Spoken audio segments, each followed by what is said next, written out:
Et à propos d'environnement, le grand défi de la sécheresse. Nous vous montrons régulièrement ces images de terre qui s'assèchent un peu partout dans le monde. Un pays est particulièrement touché, l'Australie. Eh bien là-bas, on vient d'inaugurer l'une des plus grandes usines de dessalement d'eau de mer de la planète. 3 milliards de dollars de budget. Est-ce la bonne réponse? Près de Melbourne, envoyés spéciaux Hakim Abdelkalek, Cyril Paquet. La mer à boire. Pour les habitants de Melbourne, l'eau a désormais un petit goût d'océan Pacifique. Derrière ces dunes se cache l'une des plus grandes usines de dessalement du monde. Et ceux qui font boire la tasse aux Australiens, les voici. 2 Français qui ont dirigé tout le projet pour le compte du géant Suez Environnement. On peut alimenter 1 400 000 personnes avec l'eau que nous produisons, et c'est la population de Lyon et de sa banlieue. Et donc ici, première étape, elle est extraite. Elle est extraite de la mer et mise dans le canal de distribution. 3 milliards d'euros d'investissement, le prix d'un indispensable accès à l'eau potable pour un pays frappé régulièrement par les sécheresses. Une fois pompée, l'eau de mer va d'abord passer dans ces citernes. Elles font office de premier filtre.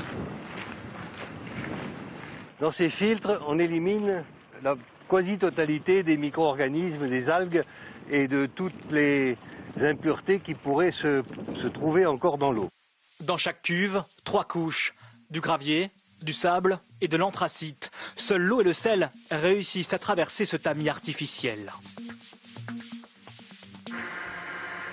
L'eau filtrée arrive ensuite au cœur de l'usine de dessalement, une jungle de tuyaux. Des kilomètres et des kilomètres de ce qu'on appelle des membranes filtrantes.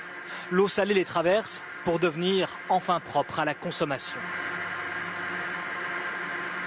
Lorsque l'eau de mer est envoyée sous pression dans la membrane, les sels dissous sont trop gros pour passer dans la membrane et donc seulement l'eau douce peut se retrouver de l'autre côté. Et c'est la dernière opération, elle est prête à être consommée l'eau alors? Non, après nous allons rajouter des minéraux tels que du calcium et des carbonates pour rendre l'eau potable. Pour recréer en fait les qualités naturelles de l'eau. Exactement. Des usines comme celle-ci, il en existe en Arabie Saoudite, au Koweït, en Algérie. Alors est-ce la solution miracle au manque d'eau? Pas vraiment, selon les écologistes qui se sont opposés à cette nouvelle usine. Pour eux, le CO2 rejeté par la consommation massive de charbon et de gaz pour le dessalement ne fait en réalité qu'accélérer le réchauffement climatique.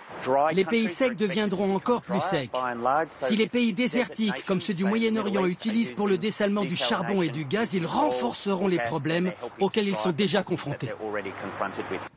Consciente du problème, Suez a accepté de financer en Australie un champ d'éoliennes qui compense exactement la quantité d'énergie dépensée par son usine de dessalement. Selon le groupe français, l'opération est donc écologiquement neutre. L'eau va maintenant parcourir 84 km dans cet énorme tuyau en direction de Melbourne.